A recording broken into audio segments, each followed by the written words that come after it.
Olá, sejam bem-vindos ao podcast Futuro das Cidades. Eu sou Adriana Hansen e aqui conectamos pessoas para trazer conteúdos relevantes para a construção de cidades mais inteligentes, sustentáveis, resilientes e democráticas. Venha fazer parte dessa jornada.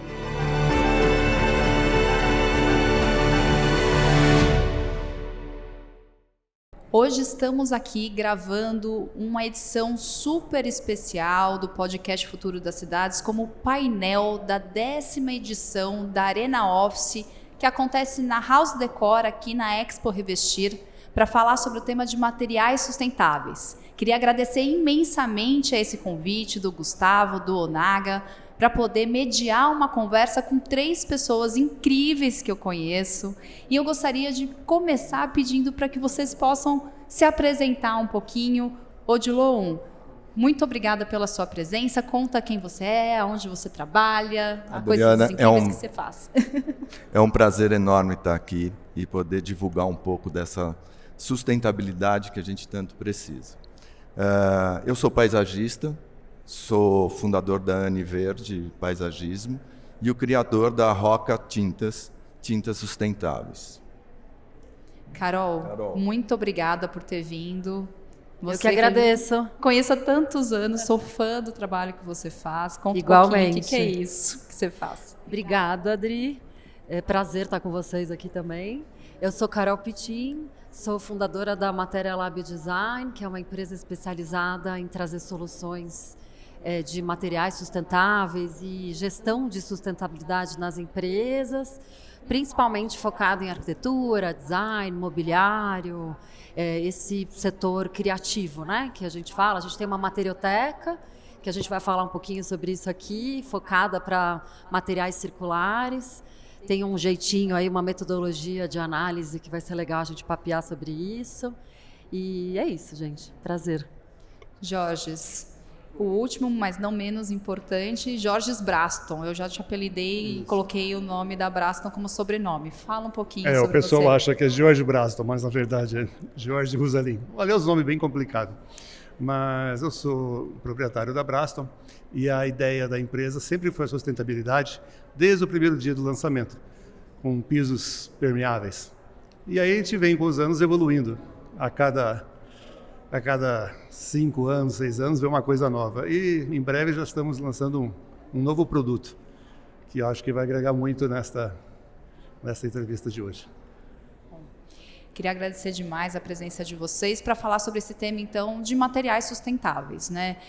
A gente está, talvez, na verdade, no maior evento que traz soluções para o mercado da arquitetura, interiores, decoração, que é a Expo Revestir e House Decor, e poder falar da importância da gente olhar esses materiais não só sob o viés do design, que não é que não seja importante, mas sob o viés de qualidade técnica, de desempenho ambiental, é fundamental hoje em dia quando a gente está buscando se diferenciar e trazer uma solução realmente inovadora para o mercado. Tem uma frase que sempre eu gosto de dizer quando eu vou falar sobre materiais, é que não existe nenhum material ambientalmente bom que não seja tecnicamente excelente. Eu falo isso em 100% das oportunidades que eu tenho quando a pauta é o assunto dos materiais sustentáveis. E pegando essa fala, eu queria começar um pouco com a Carol, que viajou para alguns países na Europa, fez diversas pesquisas sobre bibliotecas de materiais. Eu queria que você contasse um pouquinho sobre isso. O que você já viu lá fora e o que você faz aqui? E por que você entendeu que era importante trazer uma maneira fácil da gente conseguir entender essas questões dos atributos técnicos ambientais dos produtos? Bom, primeiro queria voltar um passinho assim para lembrar que a palavra sustentabilidade ela veio do setor econômico, né? Ela vem da economia e sugere para a gente viver ao longo do tempo sem quebrar, com sabedoria, né? E a ecologia e a economia, elas se separaram, né? No mercado, nas operações. E a gente está sofrendo bastante com isso. Então, do ponto de vista de materiais, o nosso objetivo é fazer duas pontas olharem a importância que elas têm. Então, quem produz ou fabrica, né, uma matéria-prima, né, um produto, um material, que tenha uma responsabilidade da cadeia, e quem consome, que entenda também a sua responsabilidade na cadeia. Eu acho que a hora que a gente for falar sobre circularidade, a gente volta nesse ponto. Queria só fazer essa introdução e, levando em conta esse meu pensamento, né, que para mim um material circular é um material inteligente, né, um material que respeita a natureza, que respeita as qualidades técnicas suficientemente para também ser usado e voltar, né, para o ciclo novamente, de uma forma bonita, com qualidade, com resistência, né, com tudo que tem que ter para a gente poder usar em qualquer ferramenta que a gente precisa, né? Móveis, roupa, construções, decorações, embalagens, né, e por aí vai. Então, olhando para isso, pensando na sustentabilidade, a gente quis trazer a Materioteca da Materialab aqui no Brasil, ajudando os profissionais criativos a apertar a tecla SAP para eles, né, e facilitar o entendimento de como falar com uma marca, com um fornecedor e entender de onde vem aquele material, como esse material é fabricado, seja industrial, seja artesanal, né? Que tipo de gastos com água, energia, geração de resíduos esse material tem, que impactos sociais ele está atrelado, que tipo de informações essa marca dá para o profissional criativo para ele poder ter idoneidade do que está sendo falado, e um monte de outros atributos que eu acho que a gente pode falar um pouco mais aqui com o caldo, né, da nossa conversa. Mas eu fui olhar o que você comentou pelo mundo, o que tinha, né, e eu vi que tinham várias bibliotecas de materiais, né, que eles chamam lá fora de material libraries, né? Então eu fui entender que isso existia no mundo. Quando eu fui olhar em 2008, 2009, foi essa época que eu fui dar essa volta, ainda não se falava tanto de sustentabilidade em todas as materiotecas do mundo inteiro, e aí a gente resolveu trazer uma para o Brasil focando nesse tema, e é muito legal ver que todas elas, sem exceção, todas elas, já deve ter mais de 15 espalhadas pelo mundo, na newsletter, nas exposições, nas informações da comunicação, todas elas falam sobre material circular e sustentabilidade hoje, assim, sem exceção. É legal ver, né, o que aconteceu há 15 anos atrás e como a gente está no caminho certo, né, esse ano. Sem dúvida. Você trouxe um termo que eu acho que é fantástico, é apertar a tecla SAP. E há muitos anos atrás, eu tive a oportunidade de me envolver num trabalho que foi liderado pela Alessandra Caiado, que inclusive já deu uma entrevista aqui para o podcast, de desenvolver uma tabela ambiental para Braston, que tem muito sobre isso, de traduzir, apertar a tecla SAP para uma série de atributos dos pisos drenantes. Jorge, por que você entendeu, há tantos anos atrás, que era importante se posicionar no mercado, levando essas informações de uma forma estruturada para quem estava especificando os seus produtos? Bom, desde o início, a produção da Braston foi voltada, como eu disse anteriormente, à sustentabilidade. O nosso primeiro produto foi o piso grama. Então, a ideia era essa, de tirar a água da superfície. Isso foi feito com bastante sucesso, mas tinha um pouco do problema da viabilidade, né? Das pessoas andarem por cima, não tinha tanto conforto. E com o passar dos anos, a gente foi desenvolvendo vários produtos. Eu sempre participei de feiras no exterior e estava vendo a tendência que era lá no mundo, né? E, por exemplo, na Alemanha já tinha esse piso permeável, mas lá eles são super pragmáticos, né? O piso tem que ser um piso cinza, grosso, suporta automóvel, a estética zero. Aí vim com essa ideia para cá, falei, nossa, é um produto pioneiro, vamos lançá-lo e vai ser o maior sucesso. Falei com vários arquitetos, todos adoraram a ideia sustentável, mas ainda não era o tempo em que o pessoal sentia essa necessidade. Então, eu via que não estava agradando ainda a forma do piso. Ele foi para a gaveta, ficou uns 3 meses na gaveta, até um dia que foi feito o Casacor. No Casacor, um arquiteto conhecido aqui, amigo nosso, Egito Abud, resolveu fazer a calçada viva. E lá a gente inaugurou o piso drenante. E lá eu percebi o seguinte, que aqui no Brasil não adianta você fazer um piso pragmático, ele tem que ser lindo, tem que ser bonito. E até o arquiteto falou, pô, põe uma cor nisso, melhora um pouco a textura dele. E foi com isso que a gente foi desenvolvendo. Tanto é que hoje a fábrica detém o maior número de cores, formas, espessuras e para vários usos, de pedestre até para passar carreta por cima. E a estética dele ficou tão agradável e tão confortável que dá para se colocar até nas margens da piscina. Então você tem um piso permeável ao lado da piscina, que realmente ele troca calor, permeia a água, não forma poça, não dá nem para molhar a toalha, dá para deixar ali tranquilo. E a estética dele agradou muito. E aí a gente foi evoluindo com isso. E acredito hoje que esse piso já chegou num patamar bem evoluído. Mas agora, eu acredito que nós temos que tomar cuidado na evolução dos produtos, economizar materiais e começar a ter produtos de concreto mais tecnológicos. E esse é o nosso próximo passo. Agora, melhorar a tecnologia do piso, economizar concreto. O concreto, infelizmente, ele é um potencial no consumo de energia e poluição. Então, é necessário a gente economizar o concreto, porque a demanda populacional está enorme. Em 2001, a população já estava por volta, acho que de 5, 6 bi. E em 2050, acredito que vai chegar por volta de 10. Então, com isso, vai aumentar muito a urbanização, a necessidade de compra de novos materiais. O aumento da construção vai ser realmente bem vertical. E com isso, para não acelerar também o consumo do cimento, é aí que entra a necessidade de uma economia, tirar o desperdício das obras, das fábricas e ter um material mais sustentável. E é isso que nós estamos fazendo agora, desenvolvendo um produto que, aliás, não é nem de agora. Faz uns 10 anos que estamos tentando fazer um concreto chamado fotocatalítico. E tínhamos praticamente todas a química desse piso. Faltava só mais um item, que estamos descobrindo, que é o grafeno. Então estamos incorporando isso no piso. Com ele vai economizar um concreto, vai aumentar a resistência e vai ser um grande passo na evolução do cimento. É aí por esse caminho que nós estamos agora seguindo. Fantástico. É esse processo de pesquisa e desenvolvimento Sim. contínuo, né? Eu acho que a gente está buscando, de certo modo, melhorar desempenho, melhorar Sim. as características dos produtos e também descomplicar.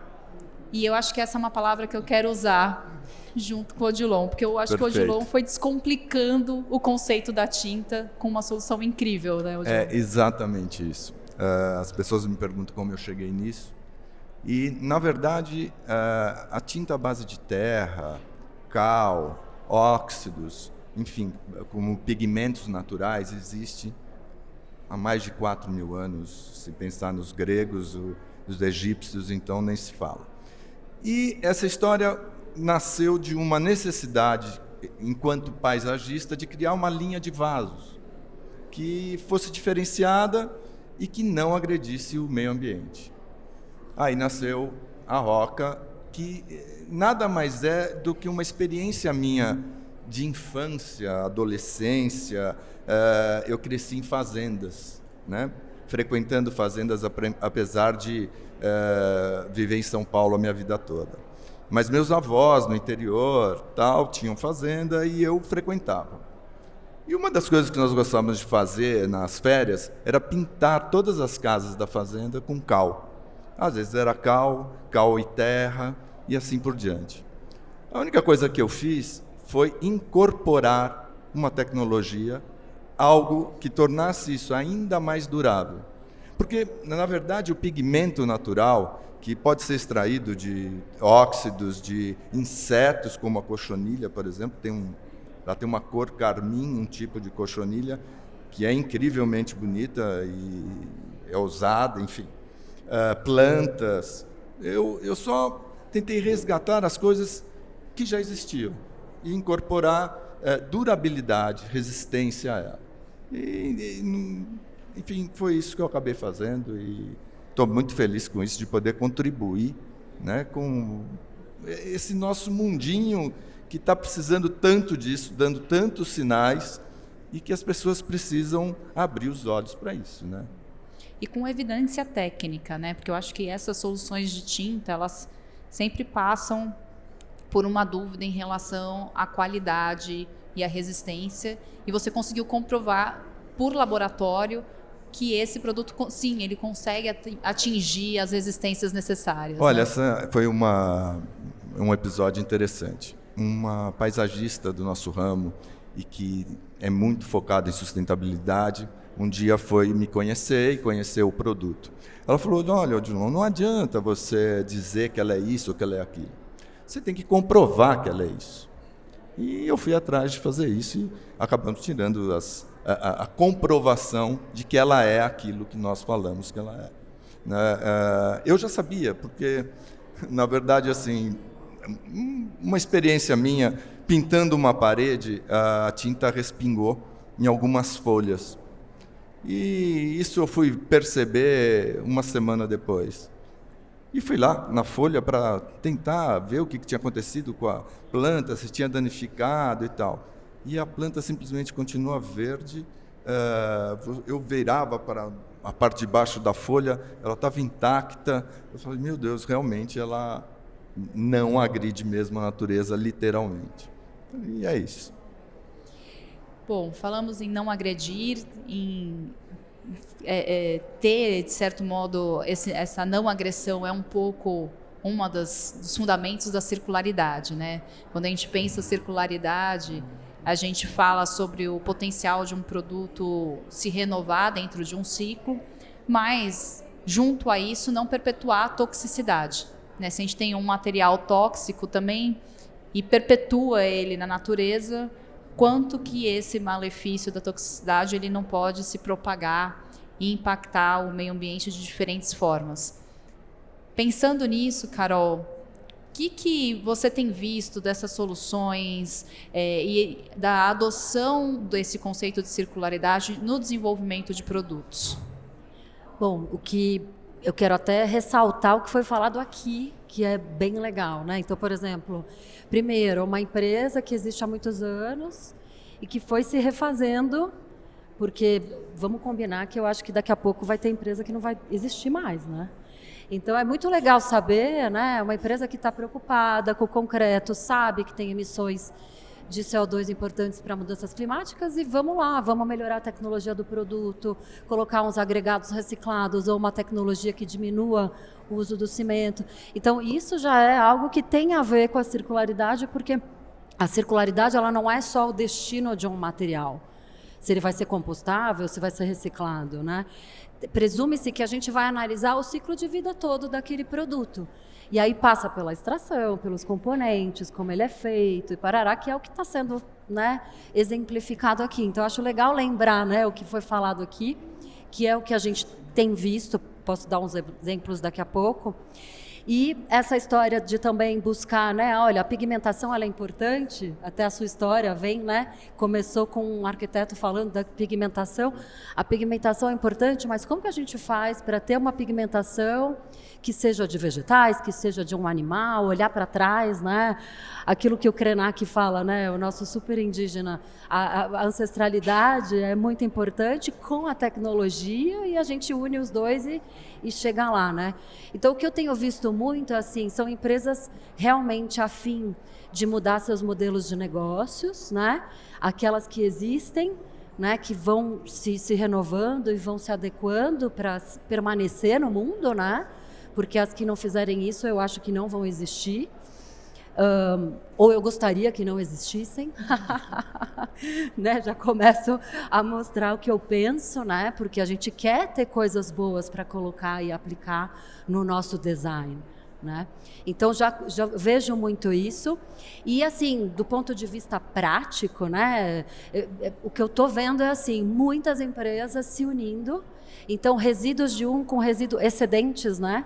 sendo circulados entre indústrias, com o desenvolvimento de novos produtos, muito, desde um vidro de uma que vai para o cimento da outra, que vai para a cerâmica da outra, até borrachas industriais farmacêuticas, aquelas amarelinhas que vão parar num revestimento de borracha, os grânulos de pneu que já estão com as havaianas estudando. Essa história dos resíduos, assim, que há um tempo atrás chamava-se ecologia industrial, que são indústrias se conversando, eu estou vendo muito isso acontecer.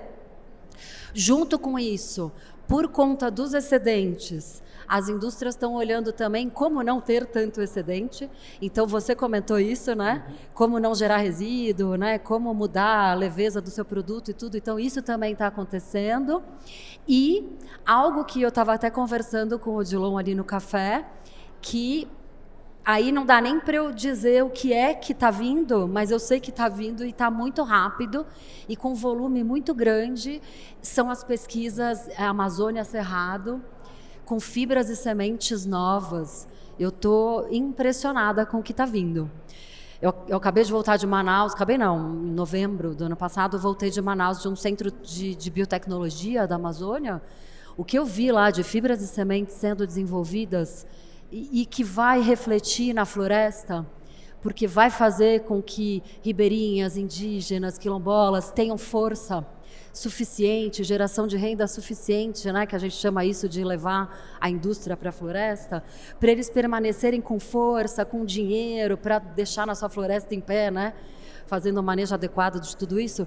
Então, assim, eu estou vendo isso acontecer e eu estou impressionada com a rapidez, assim, de nem 2 anos para cá. Porque tratar desse mérito sustentável, você trouxe um ponto importante que a gente não tinha abordado ainda, que é a frente social que tudo isso gera, né? A gente tem uma necessidade muito grande de ter a indústria da construção cada vez mais comprometida com isso, e é uma necessidade e uma oportunidade de trabalhar o mérito social, valorizando o que a gente tem de nativo, o que a gente tem de cultura, o que os nossos povos originários conhecem, né, e que há tanto tempo usam e que ainda não foi propriamente descoberto pela indústria e uma forma adequada de se explorar esses recursos, né? Então, a gente ainda tem muito a se descobrir e, na verdade, resgatar esse conhecimento que está aí, né? Está aí em muitos lugares do nosso país. E falando em conhecimento, tem um ponto que Jorge trouxe e que, bom, eu sou engenheira ambiental, meu mestrado é em química, então eu até consigo entender um pouco, mas eu não sei se todo mundo que está ouvindo o podcast conhece. Você falou sobre trazer uma solução para conseguir agregar ao piso uma propriedade fotocatalítica. O que é isso, Jorge? Explica por que você achou isso legal. O processo químico fotocatalítico é um processo que vem sendo desenvolvido há alguns anos. Agora ele está chegando, vamos dizer, próximo da perfeição, com o acréscimo do grafeno. Com esse produto, todo incorporado no concreto, ele se torna um concreto praticamente autolimpante, porque ele fecha a porosidade, ele troca o gás carbônico por oxigênio, ele é um piso que tem uma temperatura melhor, a durabilidade do concreto aumenta. Então, quer dizer, vai ter muito menos desperdício, menos consumo de concreto, porque é necessário agora prestar muita atenção nesse negócio de resíduo, porque para mim não existe resíduo no mundo. Tudo é aproveitável, tudo. Desde o início, assim, há muitos anos, nós temos um trabalho paralelo junto aos arquitetos, inclusive aos engenheiros, né? Inclusive, eu tive muita ajuda dos engenheiros agrônomos da Unicamp, em Campinas, que, aliás, é bem próximo da minha fábrica. E o pessoal ia lá visitar a fábrica de vez em quando, que eles estavam falando, a gente vai se divertindo, porque vem os alunos, vem as pessoas, a gente fica inventando coisa. Uma vez trouxeram um monte de casca de arroz, que a casca de arroz é altamente carregada de sílica, então melhora bastante a resistência. A gente moeu, colocou no concreto, fez teste. Aí uma outra oportunidade, trouxeram fibra de coco. A fibra de coco, imagina, ela usava antigamente para acender fornos, ou seja, vai para o fogo. Até que a gente começou a ver que essa fibra de coco no concreto era maravilhoso. Isso eu estou falando coisa de 2001, 2002. Tínhamos uma placa, que é o nosso piso grama, que ele tem 87 de comprimento. Então, a cada 100 peças quebrava-se 10, 12 peças, mesmo que eram armadas. Aí a gente começou a usar a fibra de coco, incorporar no concreto, aquela fibra toda e tal. Ficou uma moçoroca assim, mas ficou uma coisa muito legal. Por quê? A resistência foi lá para cima. A cada 100 peças feitas, 100 saíam inteiras. Não tinha trinca, não quebravam. E a coisa foi evoluindo. Aí o que acontece? O que precisa das outras fábricas é essa consciência. Por que o arroz não deu certo e a fibra deu? A fibra era de uma empresa grande, que ela viu essa oportunidade, então ela começava a lavar as fibras e embalar. Então, para mim era muito fácil comprar e colocar na fábrica. O arroz não. Tinha que vir um caminhão e jogar o arroz de tudo que é jeito. Aí complicou, então ficou do lado. Então, quanto mais as fábricas trouxerem seus produtos, resíduos, vamos dizer, embalados, lavados, prontos para o uso, é possível utilizá-los de toda forma. Não se perde. Pensando nesse tema de resíduos, acho que essa solução das tintas, fora uma característica muito interessante que também a gente estava conversando, que é de deixar a parede respirar, que é algo super importante, que garante a durabilidade também do produto, de certo modo, ou de todo modo, facilita substancialmente também o que a gente faz com a embalagem da tinta. Hoje, destinar uma embalagem de tinta nem sempre é algo fácil, porque a depender do que tem naquela tinta, aquela embalagem ela está, de certo modo, contaminada e precisa de um destino especial, né, Odilon?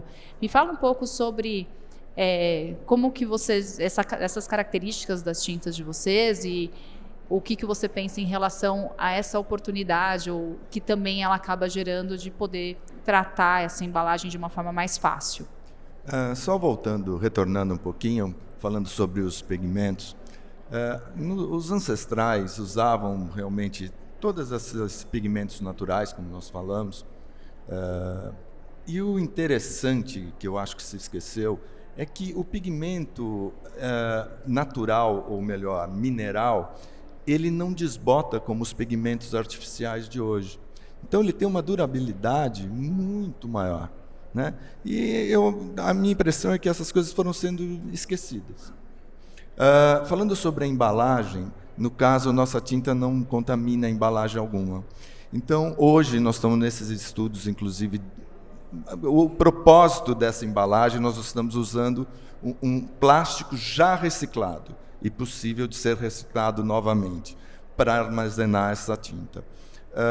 Como ela é bicomponente, ela vem em um pó, que nada mais é que a grande parte dela terra, dentro de um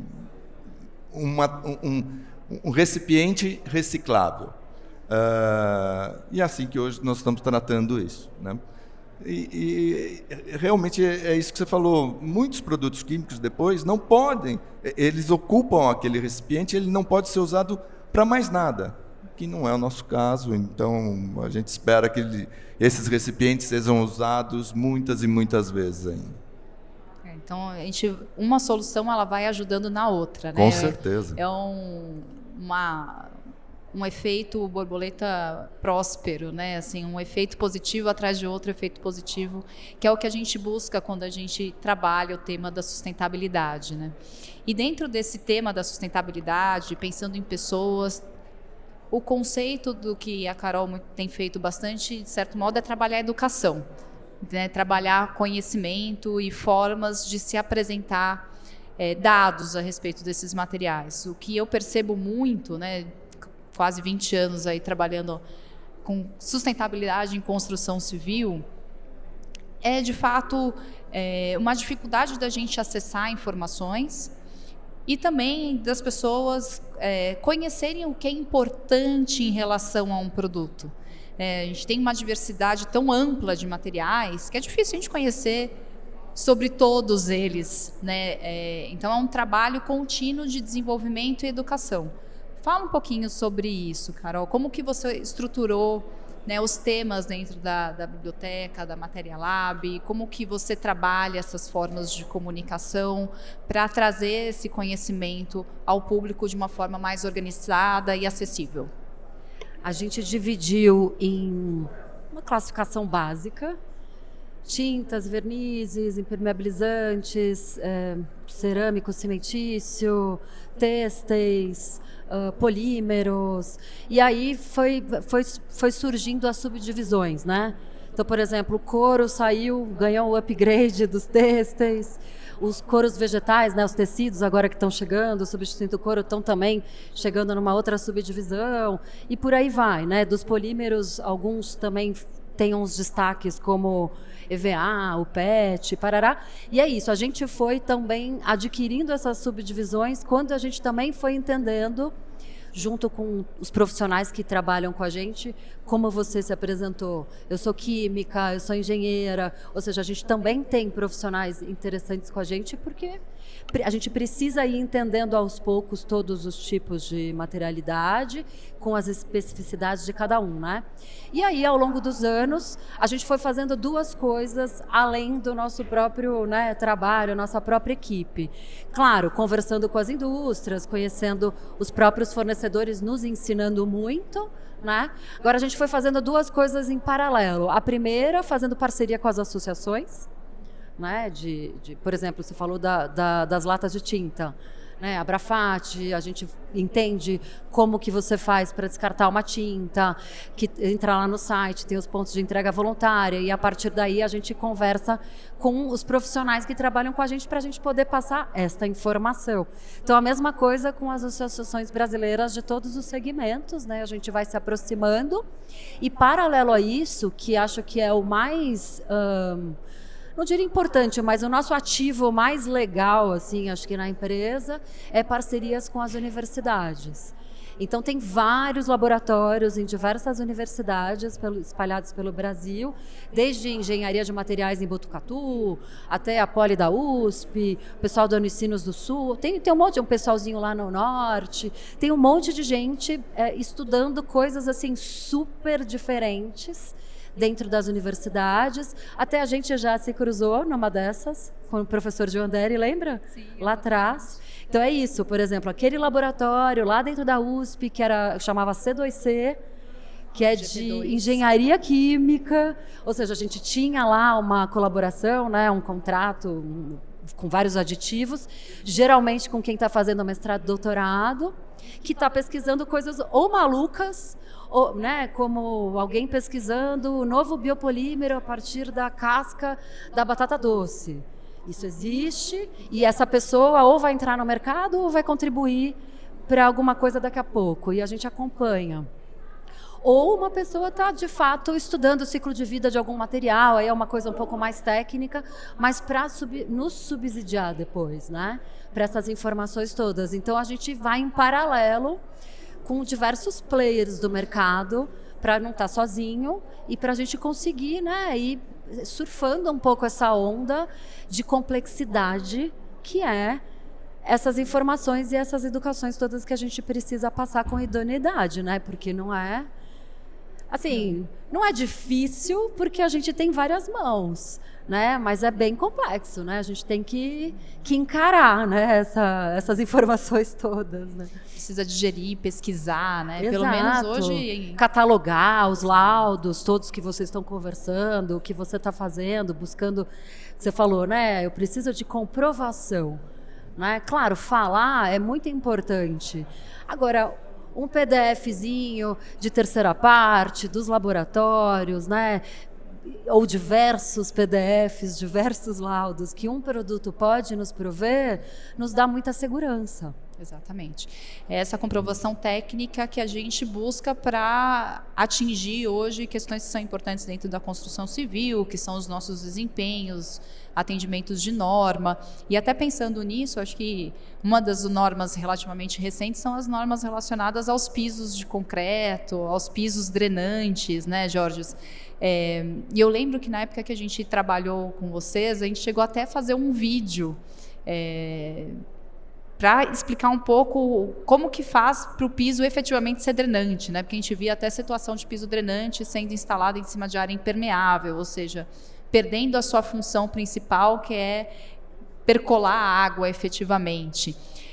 Me fala um pouquinho, quais são os principais atributos que a gente precisa olhar num piso drenante, assim, na hora que você fala do seu produto, porque a gente ouvia muito no passado, não instalo porque quebra, né? Daí vem a norma, vem os regulamentos em relação à análise de resistência. O que é importante a gente olhar num piso drenante para falar, não, esse é um piso drenante de qualidade? Bom, quando lançamos ele, a gente descobriu logo de cara que a estética era uma coisa importante. Só que junto à estética tinha que entrar resistência. E com isso a gente começou a observar que tem que ter a necessidade de laudos que provem que ele é resistente para esse tipo de tráfego, que ele tem a permeabilidade necessária, que drene praticamente 1 litro de água por segundo. Ele tem que ser um piso realmente que não vai drenar só água, porque vai passar poeira, vai passar areia, tem várias coisas que podem interferir. Então, ele tem que ter uma durabilidade, um tempo. Quando eu lancei esse piso, o pessoal perguntava, mas como é que vamos assentar esse piso? Eu falava, não, você vai colocar uma camada de pedrisco por baixo. Mas quanto de pedrisco? Vai precisar de pelo menos uns 20 centímetros. Todo mundo se assustava. Nossa, então vou pôr um piso drenante, mas vai me custar 20 centímetros de subbase? Isso vai custar muito caro, não sei o quê. Aí você fala, bom, isso que nós recomendamos. Mas aí o pessoal ia abaixando, até chegar ao absurdo de colocar 5 centímetros ou menos que isso. Para você ter uma ideia, nos Estados Unidos é obrigatório 30. Porque o piso permeável ele é uma capa resistente para o tráfego de veículos. Ele é a parte dura, onde vai absorver, e depois aqui embaixo que vai acontecer toda a mágica. Porque tem muita interferência com o tipo de solo, um solo arenoso e um solo argiloso. Se você tem um solo de argila, a permeabilidade é muito baixa. Na própria fábrica da Braston, temos um gramado ali na frente de uns 5.000 metros. É grama. Deu 5 minutos de chuva, já está correndo água por cima. Então, essa teoria de que grama é o melhor para a permeabilidade do piso, não é. Então, o que acontece? Onde tem áreas desta forma mais fechada de solo, é necessário realmente ter uma subbase de pelo menos uns 15, 20 centímetros, porque é ali que vai ser guardado toda a água. Geralmente, os temporais que tem em São Paulo, bom, ultimamente estão diferentes, mas tinham temporais de 5, 10, 15 minutos no máximo. A ideia era essa, era guardar essa enxurrada inicial, guardar debaixo do piso essa água, depois a chuva dava uma maneirada, com o tempo aquela água ia se drenando naturalmente pelo solo e tudo ocorria bem. Se você põe um piso permeável, um solo difícil de absorção e coloca uma camada fina de pedrisco, mas ele vai encharcar, vai saturar em 5 minutos. Então, não adiantou muita coisa. Então, a necessidade é essa. O pessoal, hoje já dá para conversar isso. No início não, mas hoje o pessoal tem muito mais consciência e também a necessidade, porque o que nós vimos em São Paulo ultimamente é inundação para tudo que é lado. Dá para se resolver esses problemas, não apenas com umas camadas mais grossas de base, subbase de pedrisco, de pedra, como tubulões. A gente faz uma espécie de um poço de baixo que vai guardar milhares e milhares de litros, em lugares críticos, né? Caso tenha uma rua que vem para cá, uma rua que vem para cá, todas vai num único lugar. Tem que ser absorvida essa água, ou pelo menos os primeiros 15, 20 minutos. Ia se evitar muito isso. Foi feito um estudo muito lá atrás, que se fizéssemos 1 metro de calçada de largura em toda São Paulo, se economizaria mais de 20 piscinões. Isso é usado no mundo inteiro. Aqui ainda tem pessoas que não conhecem esse sistema, é incrível que pareça. Mas eu acho que devia ser um pavimento muito normal. Hoje já tem muitas outras fábricas, quer dizer, não é assim uma coisa exclusiva nossa. Teve uma boa aceitação, principalmente por causa do que eu disse, você consegue atender a todos os públicos, né? O engenheiro, que é prático, que é um custo, que é uma resistência e acabou, e que é o arquiteto, que ele quer uma coisa mais definida. Então a gente tem ouvido para os dois. O arquiteto é muito importante, porque a gente lança coisas, às vezes mirabolantes, que às vezes, ao meu ver, é maravilhoso. Chega lá, eu tenho um arquiteto muito crítico, e ele olha e fala, suma daqui com isso aqui. Tipo, ferrou. Então eu vou lá e desenvolvo. Então a ideia também é ter a crítica, né? Porque não adianta você fazer uma coisa muito legal, sustentável, mas feinha. Não adianta. Tem que ter os dois, tem que se virar das seus pulos. Mas esse é o fator mais importante do piso permeável. Atualmente é esse. É você tomar muito cuidado com o assentamento e ter essa atenção com a base, subbase e escoamento natural da água. Fantástico. Essa é uma dica, na realidade, um detalhe fundamental para fazer com que o sistema funcione adequadamente, né?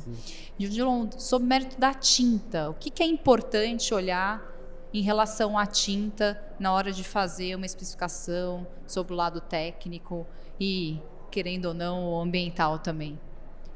Olha, usar produtos o mais natural possível, né? Como eu disse, resgatando essa ancestralidade, né? E observando o que foi o que eu fiz, o que acontecia antes e trazendo aquilo para hoje, né? Enfim, você olhar um pouquinho para trás, sabe? Ver o que tem de tecnologia esquecida lá atrás, que não é só na tinta, mas tem muita coisa que ocorria antigamente que hoje foi passando o tempo, foram surgindo novos produtos e foi se esquecendo, né? E é óbvio que as novas tecnologias vão propiciar coisas muito mais legais, como você mesmo disse, como a Carol estava falando, vem coisas interessantíssimas por aí, né, vindo da floresta, a questão de monetizar quem está lá na floresta, que é extremamente importante, né, Carol? E eu acredito que vem muita coisa realmente nova por aí. Porém, eu sinto uma necessidade muito grande de chamar a atenção das pessoas para que é necessário, utilize aquilo que é circular, como a Carol falou, né? Tente fazer um pouquinho da sua parte. Né? O Jorge falou agora da permeabilidade, né? A gente chamava isso de sumidouro, fazer um poço onde a água podia sumir e tal. Isso não é uma novidade. Isso existe né? E hoje tenta se resgatar. Até tinha uma pergunta para você: como que o poder público vê isso? Né?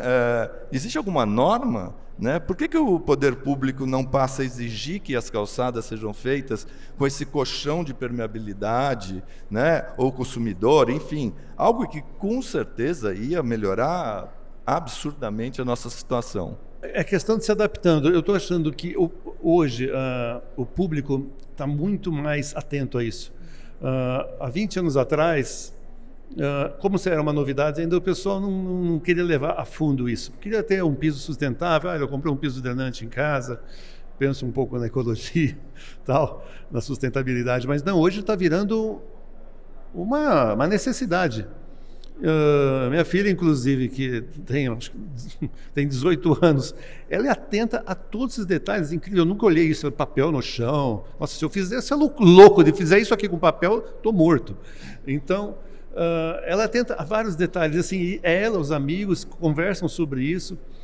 E eu acho que, como os alimentos têm hoje uma tabela que diz que aqui tem açúcar, aqui tem glúten, aqui tem sódio, os materiais de construção deverão ter isso também, porque você tem que ter esse ciclo, né? O que é o sustentável, o que é o reciclado. Será que é reciclado mesmo? Às vezes você lança um produto. Eu estou tomando cuidado até para entregar os pisos, devido à atenção dos clientes. Falam, pô, você fala de ecologia e tal, mas o piso vem todo embrulhado em stretch. Poxa, eu tenho que achar uma outra solução. Já diminuímos bastante o stretch, estamos usando umas fitas super econômicas. Quando você falou da fécula de batata, são os protetores de piso. Nós usávamos protetores plásticos, mas chegava na obra, eram centenas de protetores plásticos jogados na caçamba. E estamos de olho nisso aí. Então, essa proteção com a casca de batata vai dar certo. Vai dar certo. E isso não só para o meu produto, como para a cerâmica, para as tintas. As embalagens têm que ser de uma forma que dilua, né? A gente fez um teste há uns tempo atrás, ele estava diluindo muito rápido, não chegava não. Se chovesse, diluía no caminho. Então a gente está vendo um jeito de endurecer melhor isso. Mas tem as pessoas, os químicos que são especialistas nisso, que vão atender esses detalhes. Então, quer dizer, o periférico hoje é importante observar. Não só você ficar focado na sua indústria, mas sim, como é que ele vai chegar lá, como vai ser depois destruído daqui a uns 20 anos, onde vai parar isso, né? Com a tabela ambiental foi visto todo esse giro, né? Que é muito importante isso É o pensamento do ciclo de vida, né? Você conseguir pensar de ponta a ponta essa solução. A gente está chegando no nosso tempo e eu tenho uma pergunta que eu queria que os três respondessem. Esse é um painel, mais uma vez, dentro da Arena Office, que está acontecendo aqui na House Decor, na Expo Revestir, mas também é um episódio do podcast O Futuro das Cidades. E a gente sempre conclui o episódio com a pergunta: o que para você é o futuro das cidades?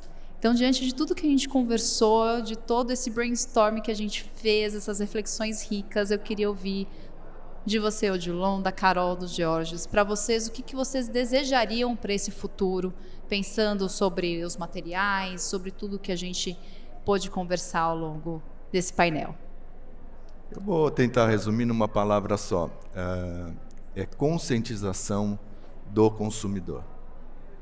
Isso que vai fazer com que as cidades perdurem e de forma melhor. Não vou conseguir resumir numa palavra só. Fiquei pensando, o que eu quero para a cidade? Meu Deus do céu, é tanta coisa, né? Mas eu acho que, assim, tem uma história que você falou, né? O que o governo está fazendo que não está conversando com pessoas como Braston e todos né, essa inteligência da gente não ter mais, que o governo sabe, né? Sim. Então, assim, né, o que está faltando para... Né, então, o que eu gostaria da cidade é isso, que o governo começasse, né, a prefeitura começasse a, de fato, aplicar os conhecimentos que já estão aí e que a gente consiga, de alguma forma, e aí todos nós juntos temos que estar nessa história, né? Desde quem está na consultoria, os fabricantes, consumidores, educação, né? Todos nós temos que estar nessa história, né? Poder público. O poder público, obviamente. Qual que é o trick, assim, da gente mudar o preço para valor? Né? Como que a gente faz para a gente transformar tudo isso que a gente está falando no nível de valor e não de preço? Para a gente poder começar a viabilizar tudo isso com mais acessibilidade, né, para todas as esferas, né, desde um edifício público até facilidade de precificação, incentivos, para os valores começarem a ser mais acessíveis e parar de ficar com essa história de que é mais caro, sustentabilidade não é mais cara. A gente está falando de problemas aqui, então essas externalidades têm que entrar na conta da cidade para a gente tomar decisões, né? Então, eu tenho esse sonho de telhados verdes, de ver a cidade com um monte de árvore, de ter mais espaço na calçada, né? Menos gente caindo, pessoas com lugar na rua sentadas felizes. O meu sonho ele é bem extenso, dá para fazer um filme. Mas bem possível, e né? Bem possível. A gente está nessa, né? Estamos nesse caminho para isso acontecer, né? Como o meu caso é pavimentação, eu gostaria muito que o poder público prestasse mais atenção, não apenas na minha indústria, como de várias outras pessoas, que nós temos soluções. Nós pensamos todos os dias como melhorar a cada dia mais o tráfego desse material, a resistência dele, a cor, porque cada bairro de São Paulo, por exemplo, tem a sua particularidade, né? Pacaembu tem as suas subidas, suas descidas, tem bairros que são planos, então bairros planos, um piso de uma certa forma mais comprido para dar mais estabilidade, o pessoal que anda com carrinho, skate, essas coisas. Um lugar que tem muita subida, descida, pavimentos menores, as cores, pode fazer cores especiais para determinados bairros. Dá para fazer uma coisa bacana, como foi feito no Oscar Freire, já faz uns 18 anos, quando nós fizemos. O arquiteto escolheu o tamanho, escolheu a cor, as pedras, e nós desenvolvemos uma mistura que suportasse o tráfego intenso de pessoas. Então houve uma combinação, que o arquiteto desejava a espessura, a largura, o tamanho de tudo, foi pensado inclusive o menor desperdício possível para não ter cortes, por isso que o tamanho das placas lá são tão especiais. Mas toda essa combinação lá foi tão perfeito, poderia ter isso ocorrer mais vezes em outras ruas tão importantes quanto o do Oscar Freire, quanto outras, né? É por aí. Escutar um pouco mais a gente, acreditar que é para dar certo. A gente não tem essa cobiça de querer agarrar tudo. Não. Inclusive dividir isso aí. Para cada setor, todos trabalharmos juntos e ter um custo bom, porque afinal quem paga é a gente, né?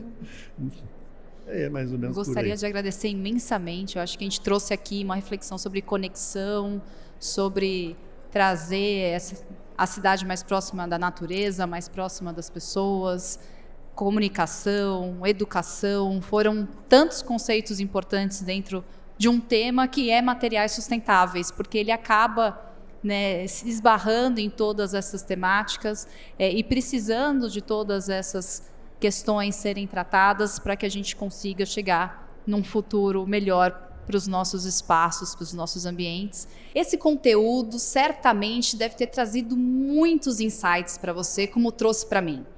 As bibliotecas, os materiais inovadores que estão disponíveis hoje no mercado, o entendimento da importância de falar sobre as questões técnicas e ambientais e o como que elas se relacionam. Espero que você tenha gostado tanto quanto eu e nos siga nas nossas redes sociais, no YouTube, no Spotify, no Instagram, no TikTok. O podcast ele está aqui para poder compartilhar todas essas reflexões. E para você, qual é o futuro das cidades?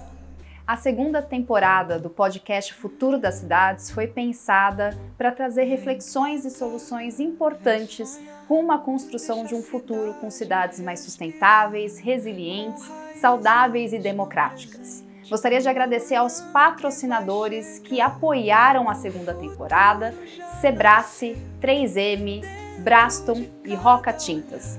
Muito obrigada! E você, não deixe de seguir e compartilhar o nosso conteúdo no Instagram, TikTok, YouTube e Spotify. E pra você, qual é o futuro da cidade?